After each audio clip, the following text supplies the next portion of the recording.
আলাইকুম। আমার নাম মোহাম্মদ মাহিম সরকার। আমি নতুনগুড়ি জুনিয়র স্কুলের পঞ্চম শ্রেণীতে পড়ি।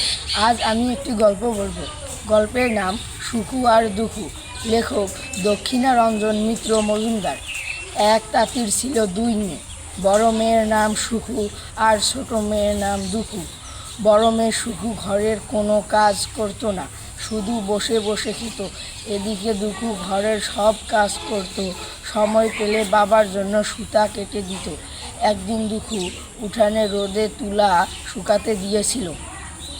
হঠাৎ এক দমকা বাতাস এসে দুখুর সব তুলা উড়িয়ে নিয়ে গেল। দুখু মনের দুঃখে কাঁদতে লাগলো। বাতাস এসে বলল, দুখু তুমি কেঁদো না, আমার সঙ্গে চলো, আমি তোমাকে অনেকগুলো তুলো দেব। দুখু বাতাসের সঙ্গে যেতে লাগলো। যেতে যেতে এক কলা গাছের সাথে দেখা। কলা গাছ বলল, দুখু আমাকে অনেক লতা পাতা ঘিরে ধরেছে, এগুলো সরিয়ে দাও। দুখু সরিয়ে দিল। তারপর যেতে যেতে ঘোড়ার সাথে দেখা। ঘোড়া বলল, দুখু আমাকে কিছু কচি ঘাস দিয়ে যাও। কচি ঘাস ঘোড়াকে দিল। যেতে যেতে এক ধপধপে সাদা বাড়ি। বাড়িতে এক বুড়িমা, গায়ে তার সাদা শাড়ি, চুলগুলো দুধের মতো সাদা। বুড়িমাকে গিয়ে বলল, বুড়িমা বাতাসে এখানে আমার তুলো উড়িয়ে নিয়ে এসেছে, আমাকে আমার তুলো দাও। বুড়িমা বলল, ও ঘরে জামা কাপড় আছে, নিয়ে ওই পুকুরে ডুব দিয়ে এসো। দুখু পুকুরে ডুব দিয়ে এসে ডুব দিতেই তার গা স্বর্ণের হয়ে গেল। আর লোভ করলো না। দুখু এখান থেকে উঠে এলো। উঠে এসে বলল, বুড়িমা এখন আমার তুলো দাও। বলল, ও ঘরে খাবার আছে, খাবারগুলো খেয়ে নাও। ও ঘরে গেল, গিয়ে দেখে কত মজার মজার খাবার। দুখু ওগুলোতে লোভ করলো না, শুধু একটু পান্তা ভাত খেয়ে নিল। খেয়ে বুড়িমাকে বলল, বুড়িমা এখন আমার তুলো দাও। বুড়িমা বলল, ও ঘরে তুলো আছে, তোমার যত খুশি নাও। ও ঘরে গেল, গিয়ে দুখুর যতটুকু তুলো বাতাসে উড়িয়ে নিয়ে এসেছে ততটুকু নিয়ে বাড়ি চলে গেল। যেতে যেতে ঘোড়ার সাথে দেখা। ঘোড়া তাকে ছোট্ট একটি পঙ্কি ছানার বাচ্চা দিল। আবার যেতে যেতে কলা গাছের সাথে দেখা।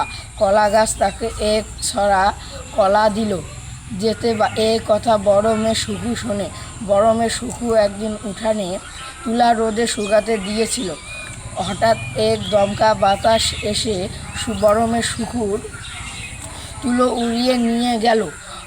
সুখু মনের দুঃখে কাঁদতে লাগলো। বাতাস এসে বলল, সুখু কেঁদো না, আমার সঙ্গে চলো, আমি তোমাকে তুলো দেব। সুখু বাতাসের সঙ্গে যেতে যেতে কলা গাছের সাথে দেখা। কলা গাছ বলল, সুখু আমাকে অনেক লতাপাতা ঘিরে ধরেছে, এগুলো কি সরিয়ে দেবে? সুখু কথা না বলে বাতাসের সঙ্গে যেতে থাকলো। যেতে যেতে ঘোড়ার সাথে দেখা। ঘোড়া বলল, সুখু আমাকে কি কিছু কচি ঘাস দেবে?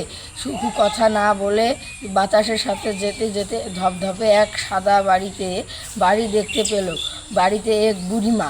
বুড়িমাকে গিয়ে বলল, এই বুড়ি, এখানে আমার তুলো বাতাসে উড়িয়ে নিয়ে এসেছে, আমার তুলো তাড়াতাড়ি আমাকে দে। বুড়িমা মন খারাপ না করে বলল, ও ঘরে জামা কাপড় আছে, ওগুলো নিয়ে ওই পুকুরে ডুব দিয়ে এসো। সুখু গিয়ে দেখে কত দামি দামি জামা কাপড়, সবচেয়ে দামি জামা নিয়ে ওই পুকুরে ডুব দিতেই তার গা স্বর্ণের হয়ে গেল।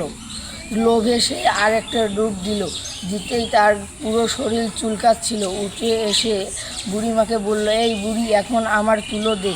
বুড়িমা তখনও মন খারাপ না করে বলল, ও ঘরের খাবারগুলো আছে, খেয়ে নাও। কত মজার মজার খাবার দেখে সুখুর আর লোভ মানছিল না, পেট ফুলিয়ে খেয়ে নিয়ে বুড়িমার এখানে এসে বলল, এই বুড়ি এখন আমার তুলো দে। বুড়িমা বলল, ও ঘরে তুলো আছে, তুলো তোমার মন ইচ্ছে তুলো নাও।